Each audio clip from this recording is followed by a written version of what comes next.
Das Green Old Deal by Nikisha Melvin, Helen Sticks, Jenna Hanks, and Zach Daughtry. MBA 505 Mini Case Study. The Renewable Energy Act was enacted in Germany in the early 2000s. This act was created to kickstart the transition away from fossil fuels or nuclear power and instead develop a market for renewable energy. There was a growing interest in Germany to address climate change and to actively take steps towards creating more efficient energy sources. The key concept of this act was for the feed-in tariff to provide an incentive to increase the production of renewable energy. The cost of electricity was increased for all families and corporations using traditional energy sources. The government then used this surcharge to provide a guaranteed price for a set amount of years back to homeowners who were willing and able to generate their own power and to sell it back to the power grid. In order to generate their own power, homeowners would need to install solar panels, wind turbines, or some green energy generator. At the time, these installs could cost the equivalent of $80,000 in today's currency. Families with the ability to pay the initial costs would eventually be able to recoup the costs and benefit from the income produced from the renewable energy. Families not able to convert to renewable energy were faced with increasing electricity costs. According to Reuters, renewable energy accounted for over 40% of the electricity produced in Germany for 2018. Since the Renewable Energy Act was implemented, this marked the first year where green energy was the primary source of energy for Germany. Nikisha, thank you for that overview. Now let's get into some economics. At the heart of the issue in Germany, which created the need for the feed-in tariff, is market efficiency, or in this particular case, market inefficiency.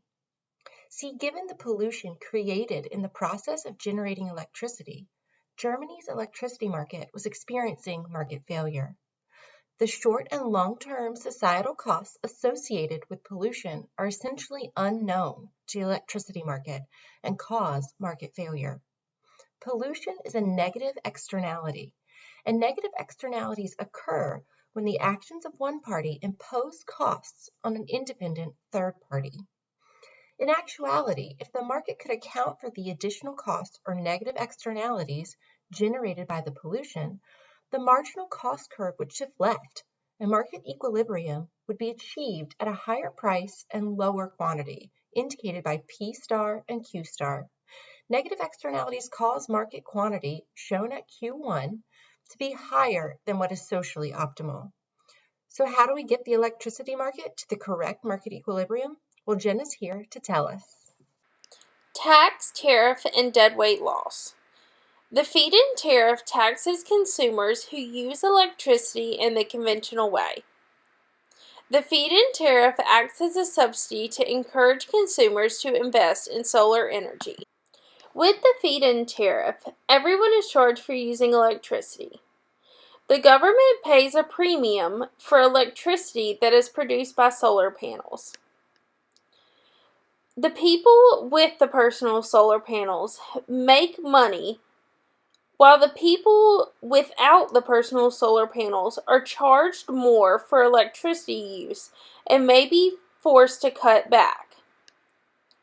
The extra charge for traditional electricity use is how the people with solar panels are able to make more money. The deadweight loss is consumers who are not willing to pay or cannot afford to pay higher costs for traditional electricity. This could be renters or Germans with little to no disposable income. This would be Sunday and Dolores. So here we have our supply and demand curve and our equilibrium at P and Q star. So here you can see the consumer surplus and producer surplus, and the consumers are winning in the traditional electricity market. And when you add in the tariff, the supply curve shifts upward and we get a new equilibrium at P2 and Q2. With the upward shift in the supply curve, consumers are now only going to have Block A. Consumers are going to lose blocks B and C to producer surplus, and they're going to lose block D to deadweight loss. Producers are going to gain blocks B and C to add to E and F to make their total surplus blocks B, C, E, and F, while they are going to lose block G to deadweight loss. And deadweight loss is going to become blocks D and G. Block D from originally consumer surplus and block G from producer surplus. So to recap, block A is going to be consumer surplus, blocks B, C, E, and F will be producer surplus, and blocks D and G will be deadweight loss. Since the implementation of the feed-in tariffs in the early 2000s, Germany's market share for renewable energy in the energy sector grew from 7% to 35% over the 20-year span. However, the 20-year subsidies granted to those who invested in renewable energy is set to expire at the end of 2020. With this, Germans in the private sector and private citizens will no longer receive incentives for investing in solar energy or wind energy or any other renewable energy. And in 2020, Germany announced that they will not be able to phase out coal as quickly as it promised with its 2020 greenhouse gas reductions. As of right now, coal in the form of hard coal and lignite is still 35% of Germany's energy sector. If Germany wants to increase its solar and wind output or energy output, it will need to invest 3.8 trillion, which is almost 7 times more than what they projected to invest between 2000 and 2025. Thanks to the subsidies from the feed-in tariffs, millions of German households installed solar panels on their roofs in order to take advantage of the extra income that these generated. The pictures below are from my trip to Germany with my company in September of 2019.